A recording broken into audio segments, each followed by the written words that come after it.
북한이 우리와 민간 교류하기 위한 단체들을 정리하고 대남용 라디오, 선정 웹사이트 운영도 중단했습니다. 우리를 적대적 교전국으로 못 받고 대남기구 정리를 지시한 김정은 국무위원장의 강경 입장을 반영한 걸로 보입니다. 조보경 기자가 보도합니다. 조선중앙통신은 북한이 어제 김정은 국무위원장이 제시한 대남 정책 전환 방침을 관철하기 위해 간부 모임을 열었다고 전했습니다. 김 위원장은 지난해 말 전원회의에서 언제 가도 통일이 성사될 수 없다며 남한을 적대적 교전국으로 못 받고 대남기구 정리 등을 지시했습니다. 북남 관계는 더 이상 동족 관계, 동질 관계가 아닌 적대적인 두 국가 관계, 전쟁 중에 있는 두 교전국 관계로 완전히 고착되었습니다.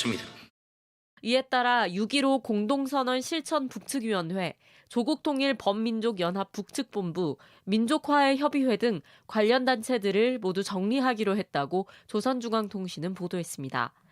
6.15 공동선언 실천 북측위원회는 2000년 6.15 남북정상회담 이후 설립된 통일운동단체로 우리나라엔 남측위원회가 있습니다. 한편 북쪽의 대남 국영라디오 평양방송 역시 남쪽에서 신호가 잡히지 않고 있습니다. 평양방송은 북한이 1960년대부터 남측을 겨냥해 인민민주주의 혁명을 선동하는 내용 등을 내보내던 곳입니다. 남파 공작원 지령용으로 추정되는 난수방송을 송출한 곳으로도 알려져 있습니다. 국정원은 북의 대남 선전용 웹사이트 우리민족끼리와 여명 등도 운영이 전면 중단된 것을 확인했다고 밝혔습니다. JTBC 조보경입니다. 총선을 3달 앞두고 민주당은 이낙연 전 대표 등 탈당 인사들과 갈등이 거세지고 있습니다.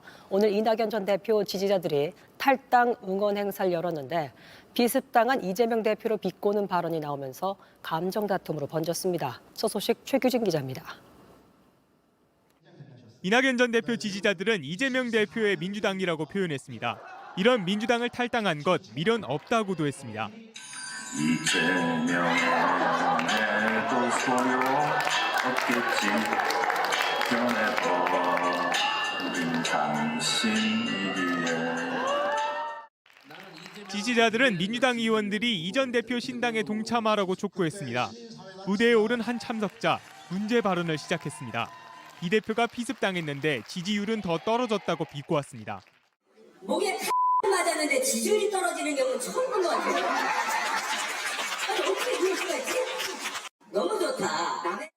이 발언이 알려지면서 민주당은 즉각 반발했습니다. 논평을 내고 반인륜적 망언이라고 비판했습니다. 혐오 발언을 묵인해서는 안 된다며 엄정하게 조치해야 한다고도 했습니다. 국민의힘도 정치 테러를 당한 야당 대표를 이렇게 노골적으로 조롱하지 않습니다. 문제 발언을 한 인사는 당을 떠나는 후련한 심정을 즉흥적으로 표현했다며 지나치게 가벼운 표현을 쓴 점을 사과한다고 했습니다. 논란이 커지자 결국 이 전 대표가 직접 입장문을 냈습니다. 대단히 잘못된 일이라며 지지자들에게 주의를 바란다고 사과했습니다. 갈등이 커져가는 것과는 별개로 민주당 탈당 인사들은 신당 창당 작업에 속도를 내고 있습니다. 원칙과 상식 의원들과 이 전 대표는 내일과 오는 16일 각각 창당 발기인 대회를 열 예정입니다. 국민의힘은 민주당 황운하 노웅래 의원 등이 예비 후보 적격 판정을 받은 데에 대해 친명 감정위임을 대놓고 천명했다고 비판했습니다. 총선이 다가올수록 입은 거칠어지고 감정골은 깊어지고 있습니다. JTBC 최규진입니다. 성관계 영상을 불법 촬영한 혐의를 받고 있는 축구선수 황의조가 어제 비공개 출석 경찰 조사를 받았습니다. 황 씨는 촬영을 한 건 맞지만 상대가 동의했다고 주장한 걸로 알려졌는데 피해자 측은 거짓말을 반복하고 있다며 반발했습니다. 조혜연 기자입니다. 황 씨는 지난해 11월 18일 1차 조사를 받았습니다. 당시 협박 피해자 신분으로 조사받는 줄 알고 출석했다가 불법 촬영 혐의를 추궁받자 기억이 안 난다는 대답을 반복했습니다. 그런 뒤 2달이 지나는 동안 경찰은 2차례 소환 요청을 했고 황 씨는 거절했습니다. 버티던 황 씨, 어제 비공개로 출석 조사를 받았습니다. 1차 조사와 달리 몰래 촬영하지 않았다며 혐의를 전면 부인했습니다. 촬영 당시 상황도 적극 설명한 걸로 알려졌습니다. 휴대전화를 잘 보이는 곳에 놓고 촬영했고 상대 여성도 촬영하는 걸 알고 있었는데 거부하지 않았다고 말했습니다. 특히 과거 피해 여성이 직접 영상을 촬영한 적도 있다고도 주장했습니다. 피해자 측은 몇 년 전 황 씨가 피해자 휴대전화를 가져가 일방적으로 촬영한 것이라고 반박했습니다. 당황스러워서 그 직후에 지웠고 그 영상을 달라고 해서 지워서 없다라고 이야기한 바 있다라는 진술을 한 바 있어요. 황 씨 측은 상대 여성이 리드한 측면도 명백하다며 무고함을 밝히겠다는 입장문을 추가로 냈습니다. 피해자 측은 황 씨가 공개적으로 거짓말을 반복하고 있다며 강하게 반발했습니다. JTBC 조혜연입니다. 오늘 대만에선 우리나라 대통령 격인 총통을 뽑는 선거가 치러졌습니다. 각 유력 후보가 친미와 친중의 성격을 띠고 있어 전 세계 이목이 집중되고 있습니다.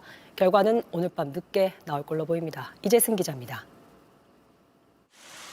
오늘 대만 선거에서는 친미 성향의 라이칭더 여당 후보와 친중 성향의 허우이 야당 후보가 맞붙었습니다. 여기에 중도 성향의 제2야당 커원저 후보가 뒤를 쫓고 있습니다. 의사 출신 라이 후보는 대만을 믿어야 한다고 호소했습니다. 每一次的投票都很珍惜因为这个是台湾得来不易的民主我们都应该要珍惜民主，踊跃投票。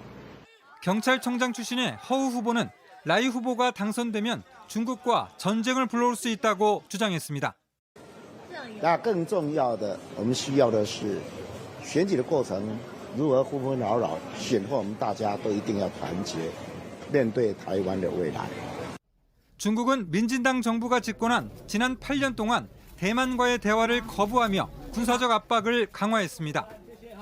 때문에 라이 후보가 당선되면 대만과 중국 갈등은 한층 고조되고 반대로 허우 후보가 이기면 대만과 밀착하며 중국 영향력이 강해질 것으로 보입니다. 선거 결과에 따라 우리의 안보와 산업에도 영향을 미칠 것으로 예상됩니다. JTBC 이재승입니다.